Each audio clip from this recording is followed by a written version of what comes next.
station you count on for local news that matters. This is KARK4 News.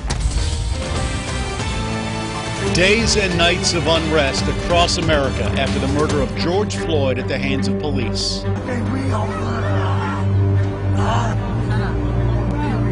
Minneapolis, Los Angeles, and across Arkansas. This is the Arkansas State Police.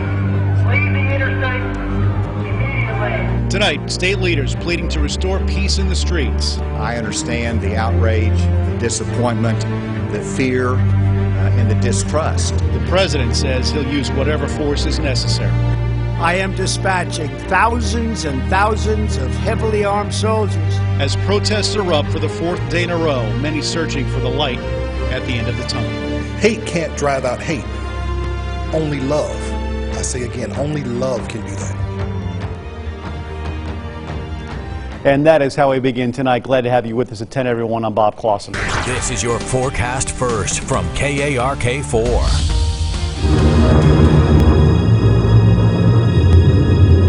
It is taking no time to cover the room. A loud, wet morning turns into an icy day and a cold challenge for drivers. The roads are really icy right now. Slick highways send many vehicles off the road. With freezing temperatures expected for days, a word of caution. Ice is the worst thing that could possibly hit us. But with offices closed and schools out, many Arkansans able to bundle up and chill out. Good evening. We are following several breaking news stories at this hour all across central Arkansas. First up, a Hot Springs police officer we understand has been shot. And Little Rock police are working a homicide investigation. In Hot Springs, though, both an officer and suspect has been shot. As we said, it happened near Kenwood and Marion. No word on the officer's condition. That's a story we continue to follow literally minute by minute this evening. In Little Rock now, one person in critical condition after a shooting on Woodford Drive. And a suspicious death on South Brown, now ruled a homicide there. We've got team coverage for you this evening. Haley Brooks is in Little Rock at the shooting there on Woodford. And Claire Kreitz is on scene tonight in Hot Springs. We'll start with Claire. What more can you tell us, Claire? Now we want to head back out to Hot Springs, where we're expected to get an update on the officer's condition in this shooting that happened earlier today. We know that one suspect apparently was also shot along with the officer. We're still waiting one on the officer's condition, also the condition of the suspect, and also the circumstances around this this shooting. Not sure what the officer was doing. Let's go ahead and listen to Joey Williams. EYWILLIAMS, Public Information Officer. I'm going to make a brief statement on the officer involved shooting this evening. We will not be taking any questions, and more information will come out as it progresses. At approximately 6:30 p.m. this evening, Officer Brent Scrimshire of the Hot Springs Police Department conducted a traffic stop in the 100 block of Kenwood Street. During that traffic stop, Officer Scrimshire was shot in the line of duty.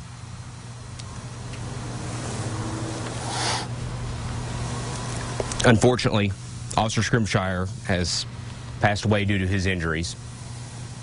The suspect was also shot in the encounter and has been transported to a local hospital. The investigation has been turned over to the Arkansas State Police in the interest of transparency. This is KARK4 News. We start with breaking news tonight. 5 people are dead in separate murders across the state this evening. A man and woman dead are the victims in a Pine Bluff double homicide.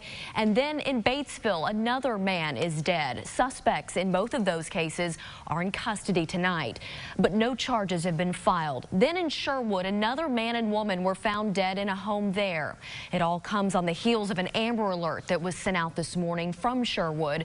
Police say 6-year-old Julian Boyd was taken from his home. North Little Rock police found him safe at a motel about noon. We have team coverage tonight of this breaking news story. Our Rochelle Turner is live with more about the Amber Alert and the people now in custody in connection to it. We'll join her in a few moments, but first we head to our Susan L. Corey, who's been following this double homicide investigation, and there are a lot of pieces that are still moving tonight. Susan, what can you tell us? The State Board of Education adjourned today's meeting after receiving some emotional comments from the public. Tonight, we're no closer to figuring out where control of LRSD stands. Thanks for joining us at 6. It's been a very busy day. I'm Bob Clausen. And I'm Ashley Ketz. Elsewhere in Little Rock, uproar and protests on the streets from teachers on strike. This is what democracy looks like. Tell me what democracy looks like. This is what democracy It is the first teacher strike in Arkansas since 1987, and though it's only been billed as a one-day event, the Little Rock Education Association hasn't explicitly said whether they expect the strikes to continue tomorrow or pick up again in the future. And we do have team coverage to bring you tonight on all things LRIC. Hundreds of Little Rock teachers trading in their pencils and pens for picket signs today. It is the first teacher strike in Arkansas in more than 30 years. We're glad to have you with us tonight. I'm Ashley Kett. Hello, good evening. I'm Bob Clausen. If you were out on the streets of Little Rock today, well, you more than likely saw something like this. Teachers, students, and parents alike marched from schools to the governor's office this morning, making sure everyone in shouting distance heard them along the way, all leading up to a dramatic Board of Education meeting in Little Rock.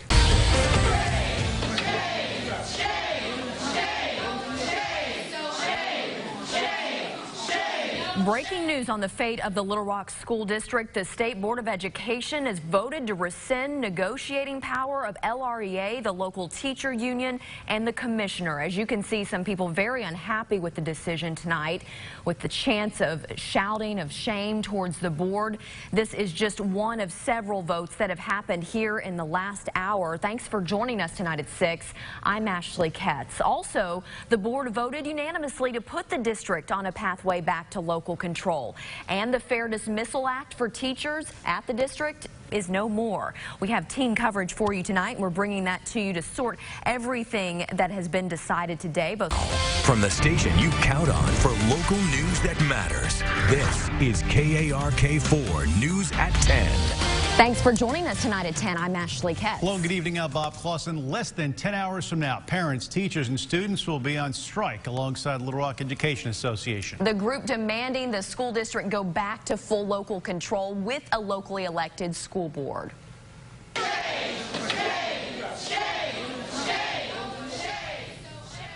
There have been plenty of protests in recent days, including those chants of shame at the state board immediately after the decision to strip the teachers union of bargaining power was handed down, and a student sick out also, where thousands of students participated. But this would be the first organized strike by teachers in Arkansas since 1987. Our Haley Brooks spoke with parents today about what they plan to do with their children tomorrow. Haley, are most people going to be sending their kids to school, or are they going to opt out?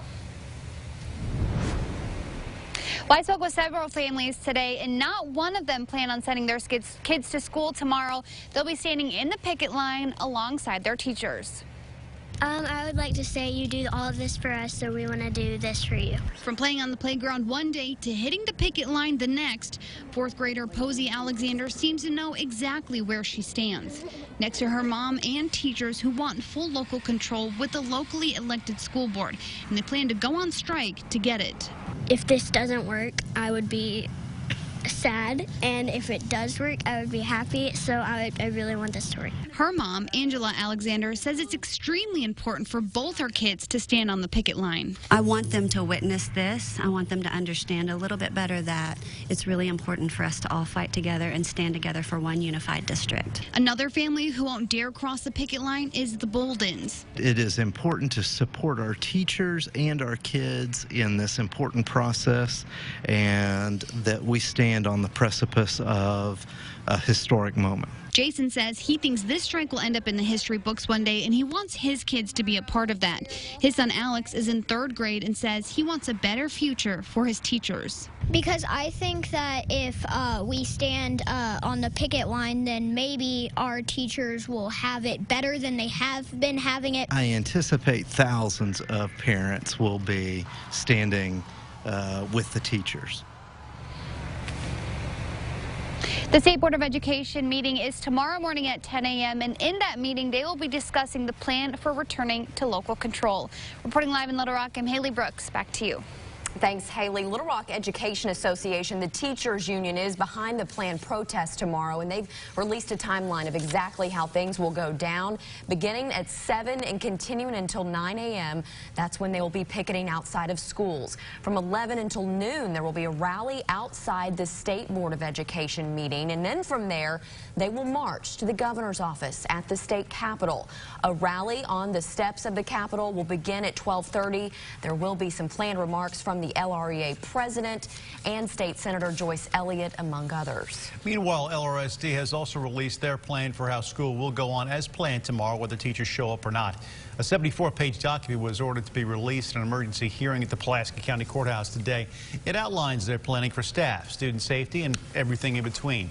Now, we do know there will be about 300 staff members from LRSD's central office in schools tomorrow, as well as subs for missing teachers. As for consequences for teachers who play hooky tomorrow, the president of the union, not worried about that. Our educators are in a situation where we feel that we have a moral imperative to stand up for our students, and we feel like that we need to do whatever it takes to do that, and I would hope that the district would respect that. Right now, we don't know how many subs the district will need, though hundreds applied at hiring days early this month. Principals at each school will determine staffing in the morning. Anyone working in the district must have a clear background check. And the State Director of Education, Johnny Key, hoping Thursday will be business as usual. He says, quote, "For parents, I want to assure you that regardless of what happens tomorrow, school will be in session. Buses will run, meals will be served, and learning will occur. Your child deserves committed individuals who will ensure your child has a safe, productive learning environment in which to thrive, and we will be there to help make sure that happens." And for any parents or students wondering where their kids might be going tomorrow if they don't have any options, the LREA has set up safe spaces, 10 locations. All throughout the city will be outfitted just for kids. They'll be staffed by retired teachers and other vetted volunteers. Most are open from 7:30 to 5:30.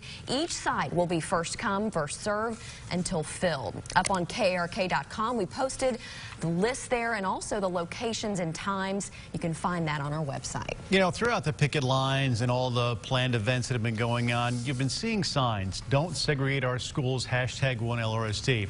There's been some confusion on why the word segregation is being used when the board says the local control has been given back. Today, we got an explanation. It has been the party line that they have returned local control and therefore ended the entire segregation conversation. But the reality is they have not returned full local control. While they have called for an election in 2020 and a board to sit in January of 2021, that board will not have full control. Sheridan says the elected board will still be overlooked by the state, which is where problems could occur. Up on KARK.com, we've got everything you need to know about the state of Little Rock School District and how we got to this point. You can find all of that right there at our homepage. It was a historic day on Capitol Hill. For the first time in more than 20 years, the House held public impeachment hearings, looking into the whistleblower complaint accusing President Trump of holding military funds to Ukraine in exchange for political gain. Our Washington correspondent Raquel Martin has more. Wednesday, the impeachment inquiry came out of the shadows and into the light. The meeting President Zelensky wanted was conditioned on the investigation. U.S. diplomats Ambassador Bill Taylor and George Kent provided details supporting the initial whistleblower complaint. Each say the Trump administration's decision to freeze Ukrainian military funds created a national security threat. I think it's crazy to withhold security assistance for help with the political campaign. It was unexpected and most unfortunate. The diplomats say the president's personal lawyer interfered with formal diplomatic policy for President Trump's political gain. House Democrats say the testimonies show abuse of presidential power. Have you ever before seen an instance where an ambassador was forced out by the president following a smear campaign? I have not. If this is not impeachable conduct, what is? The diplomats say they were only there to share the facts and not to specifically support impeachment. But either way, Republicans say they aren't making a clear case. We got 6 people having 4 conversations in one sentence, and you just told me this is where you got your clear understanding. This spectacle is doing great damage to our country. Republicans call it the hearing political theater. It's drama. We're going to end up at the same place.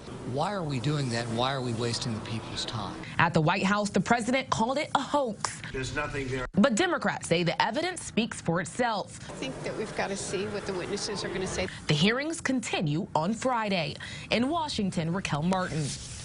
Reactions to today's hearing have been swift from members of both sides of the debate. Here in Arkansas, Republican Governor Asa Hutchins said in ABC News podcast today that though the phone call was, quote, disturbing, it didn't merit impeachment. And we caught up with U.S. Representative from Arkansas, Bruce Westerman, today for his stance. Here's what he said. It's the grand opening of the public shift show today, and we're going to see a lot of jockeying, a lot of efforts to try to, again, validate what they've been leaking out in the narrative that they've been creating. The impeachment proceedings will continue tomorrow morning. You can catch the full stream on our website, as well as all of our coverage from the investigation so far. And because the impeachment hearing on KARK this afternoon, we have a programming alert to bring you regarding Days of Our Lives. Today's episode was covered up by the hearing. It will air tonight, or Thursday morning rather, at 2 a.m. So make sure you set your DVRs for that. Put the lime in the coconut, not the river. An Arkansas man who was wanted by police turns himself in. All that after a video spread across social media of him putting the lime in the water.